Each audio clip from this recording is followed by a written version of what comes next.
Hello guys, welcome to okay explainer. यहाँ आपको मिलेगा मजेदार मूवी के जबरदस्त एक्सप्लेनेशन, वो भी हिंदी में। अगर आपके पास नेटफ्लिक्स, अमेजॉन प्राइम, सोनी या जी5 जैसे ओटीटी प्लेटफॉर्म के सब्सक्रिप्शन नहीं है तो क्या हुआ, ओके एक्सप्लेनर है ना। हम आपको इन सभी प्लेटफॉर्म पर आई मूवीज और सीरीज का एक्सप्लेनेशन देते रहेंगे। तो चलिए बिना किसी देरी के अपनी कीकी मैडम को बुलाते हैं आज की मूवी एक्सप्लेन करने के लिए।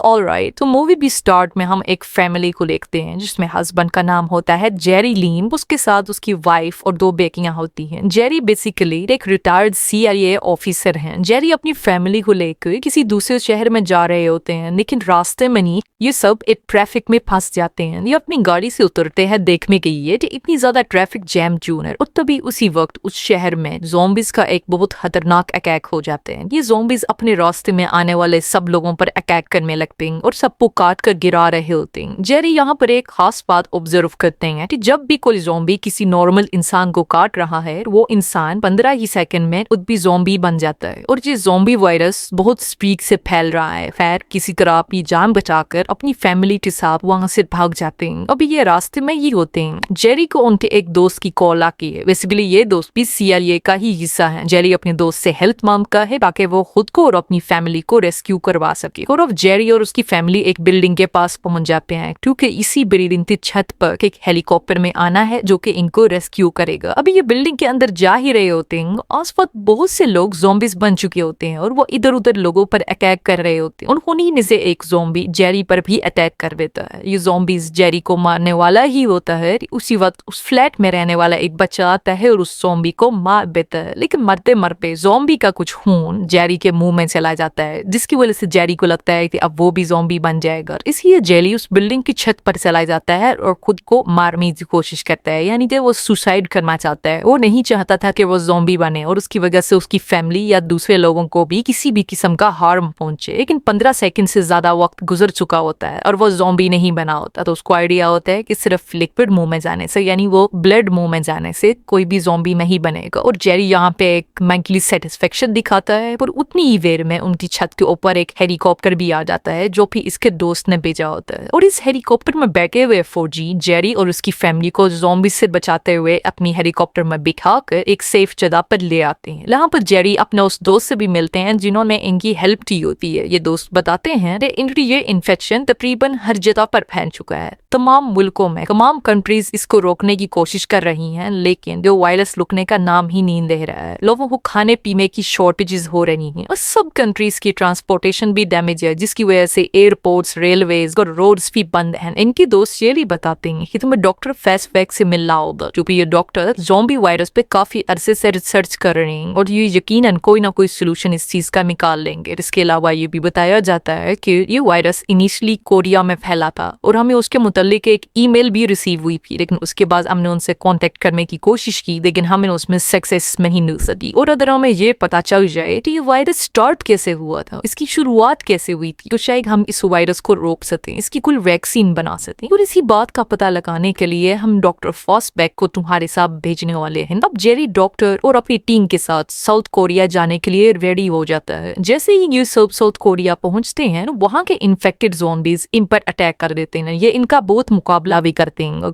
काफी ज़ॉम्बीज को मार डालते हैं। लेकिन डॉक्टर फॉसबैक जो हमेशा से लैब में ही रहे थे, वो ये सब देख के बहुत ज्यादा डर जाते हैं। और डर के मारे वो फौरन प्लेन में वापस अंदर भागते हैं, लेकिन उनका पाँव फिसल जाता है और एक्सीडेंटली वहां पर मौजूद गन से एक फायर होता है और उसी फायर से एक्सीडेंटली इनकी डेथ हो जाती है। अब डॉक्टर तो मर चुके हैं, लेकिन जेरी अपनी बची कुछ टीम के साथ साउथ कोरिया के एक हेल्थ सेंटर में पहुंचते हैं, जहां से बेसिकली ये केस पहली दफा फैला था, यानी कि जहां से ज़ॉम्बी वायरस स्टार्ट हुआ था। वहां पर एक ऑफिसर जेरी को बताते हैं, ये जो लाश तुम देख रहे हो, ये जो डेड बॉडी तुम्हारे सामने है, ये इस ज़ॉम्बी वायरस का सबसे पहला विक्टिम था। जेरी उस ऑफिसर से पूछते हैं कि इस आदमी को किस चीज में काटा था जिसकी वजह से ये पहली बार ज़ॉम्बी बना, लेकिन वो ऑफिसर इसके बारे में कुछ ज्यादा इंफॉर्मेशन नहीं रखते थे। अभी ये सब जहां से जाने ही लगते हैं तो वहां पर जेल में बैठा हुआ एक कैदी इन सब की अटेंशन अपनी तरफ करता है और इन सबको इन होने वाले इंसिडेंट्स के मुतालिक बहुत सी बातें बताने लगता है, जैसे कि इसराइल अपने मुल्क के चारों तरफ एक बहुत बड़ी दीवार खड़ी कर रहा है, क्योंकि इसराइल पहले से जानता था ये अटैक होने वाला है।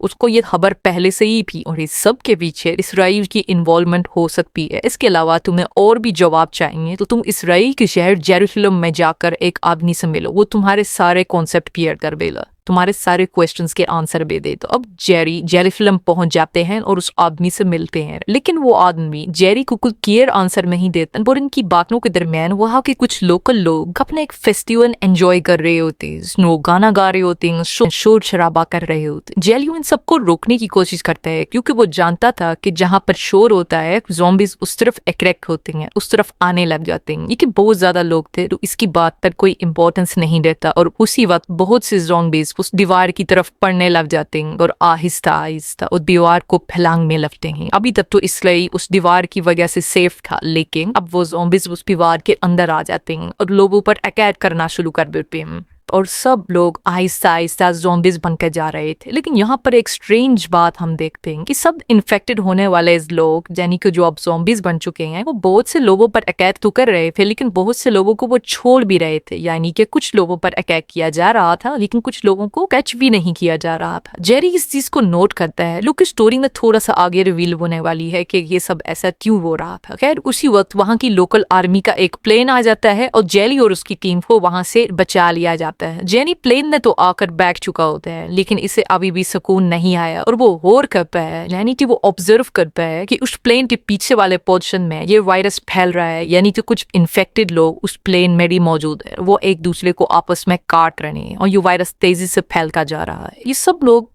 अपना लगेज जहाज के दरमियान वाले हिस्से में रख देते हैं ताकि उन ज़ॉम्बीज को ये सब लोग नजर ना आए, लेकिन बाय मिस्टेक एक आदमी से अपना लगेज गिर जाता है जिसकी वजह से शोर होता है और ज़ॉम्बीज शोर की तरफ तो अटैक हुआ करते हैं और सब ज़ॉम्बीज इन सब पर अटैक करने लगते हैं। जेरी और बाकी लोग बहुत बचने की कोशिश करते हैं, लेकिन एक वक्त आ जाता है कि जेरी सिचुएशन को कंट्रोल नहीं कर पाता और एक ग्रेनेड निकाल कर उस प्लेन में फेंक देता है। क्योंकि ये प्लेन उड़ रहा होता है तो प्लेन में बहुत बड़ा धमाका होता है जिसकी वजह से इनका जहाज क्रैश हो जाता है। इस पूरे प्लेन क्रैश में सिर्फ 2 लोग ही बचते हैं, एक जेरी और एक फीमेल ऑफिसर जिनका नाम सेकंड है। ये दोनों काफी जख्मी तो हो चुके होते हैं लेकिन बहुत मुश्किल से ये दोनों WHO की रिसर्च फैसिलिटी में आते हैं। जेरी को यहाँ पर फर्स्ट एड दी जाती है और WHO के डॉक्टर्स के पूछने पर जेरी बताता है कि बेसिकली मेरे यहाँ आने का पर्पस है कि मैं एक वैक्सीन हासिल कर सकूं ताकि इस वायरस को रोका जा सके जो बहुत ज्यादा इफेक्टिव हो लेकिन जानलेवा ना हो। क्योंकि मैंने एक बात नोटिस की थी कि जब भी इन्फेक्टिव ज़ॉम्बीज दूसरे इंसानों पर हमला करते हैं तो वो कुछ लोगों को छोड़ देते हैं, उन्हें बिल्कुल ही अनदेखा कर देते हैं क्योंकि वो लोग पहले से ही किसी न किसी बीमारी में मुब्तला थे। यानी कि जो लोग ज़ॉम्बी नहीं थे उनको पहले ही कोई ना कोई बड़ी डिजीज थी और इसीलिए ज़ॉम्बी उन लोगों को छोड़ देते थे। क्योंकि ज़ॉम्बी सिर्फ हेल्दी बॉडी को ही इन्फेक्ट करते हैं, सिर्फ हेल्दी लोगों को ही काटते हैं और अपना वायरस उनमें फैलाते हैं। ये ज़ॉम्बी स्मार्ट हैं, ये पहले से ही बीमार हुए शख्स को नुकसान नहीं पहुंचाते हैं। और बेसिकली ये सब लोग डॉक्टर्स होते हैं तो वो उसे कहते हैं कि हमें तुम्हारी थ्योरी प्रूफ करने के लिए एक प्रूफ चाहिए, हम ऐसे ही तुम्हारी बातों पर यकीन नहीं कर सकते। जैसे कि हम में से कोई एक आदमी उसके अंदर बैक्टीरिया इंजेक्ट करके उन ज़ॉम्बीज के सामने जाए और अगर वो ज़ॉम्बीज आबली पर अटैक नहीं करेंगे तो इसका मतलब है तुम्हारी थ्योरी बिल्कुल ठीक है। रेर जेरी ये सब करने के लिए तैयार हो जाता है। लेकिन अब प्रॉब्लम ये आ रही थी कि ये बैक्टीरिया वाली वैक्सीन जहां पर पड़ी हुई थी वो उस फैसिलिटी के उस पोर्शन में थी जहां पर सब लोग ज़ॉम्बीज बन चुके थे। ये सब लोग बैक्टीरिया वाली वैक्सीन हासिल करने के लिए उस पोर्शन में जाते हैं। इसी वजह से जहां पर शोर होता है और सब ज़ॉम्बीज इन लोगों पर अटैक करने की कोशिश करते हैं। जेरी के कुछ साथी वहां से भागकर अपनी जान तो बचा लेते हैं लेकिन जेरी अभी भी उसी पोर्शन के अंदर होता है। वो से ज़ॉम्बी से लड़का है और बहुत मुश्किल से अपनी जान बचाकर एक थोड़ी सी सेफ जगह पर आ जाता है और वहीं पर वो सारी बैक्टीरिया वैक्सीन्स पड़ी होती हैं। वो वैक्सीन्स उठाकर बाहर आने ही लगते हैं कि गेट के बाहर एक और ज़ॉम्बी आ जाता है और जेरी डिसाइड करते हैं कि उसे खुद ही ये वैक्सीन्स अपने अंदर इंजेक्ट करनी होंगी। इस बैक्टीरियल वैक्सीन को जेरी अपने अंदर इंजेक्ट कर लेते हैं और अब अनजाने में ही सही लेकिन जेरी का ये आइडिया काम कर जाता है और वो सामने खड़ा हुआ ज़ॉम्बी जेरी पर बिल्कुल अटैक नहीं करता क्योंकि जेरी अब इन्फेक्टेड हो चुका था और ये ज़ॉम्बीज किसी भी ऐसे इंसान पर अटैक नहीं करते जिसके अंदर बहुत ज्यादा बैक्टीरियाज हों या उसके के अंदर डिजीजेस हों और किसी बीमारी में हो, जेरी ज़ॉम्बिस के दरमियान से निकलता हुआ वो सब वैक्सीन लाकर डॉक्टर्स और साइंटिस्ट को दे देते हैं और सब लोग बहुत खुश होते हैं कि उन्हें इस बीमारी का इलाज मिल गया है, यानी कि उनके पास अब इस ज़ॉम्बी वायरस का क्योर है। इसके अलावा जेरी कुछ वैक्सीन लेके अपनी फैमिली के पास जाते हैं और उनको वो वैक्सीन देते हैं, पर अपने उस दोस्त को भी देते हैं जिसने इनकी जान बचाई होती है मूवी के शुरू में हेलीकॉप्टर भेजकर, ताकि इस पर मजीद रिसर्च की जा सके और इस वैक्सीन को बढ़ाया जा सके और सब लोगों में दी जा सके। और यहीं पर यह मूवी भी एंड हो जाती है। Thank you so much. क्योंकि मैडम तो वापस चली गई सोने, लेकिन अगर आपको ये एक्सप्लेनेशन पसंद आया हो तो इसे लाइक कर दें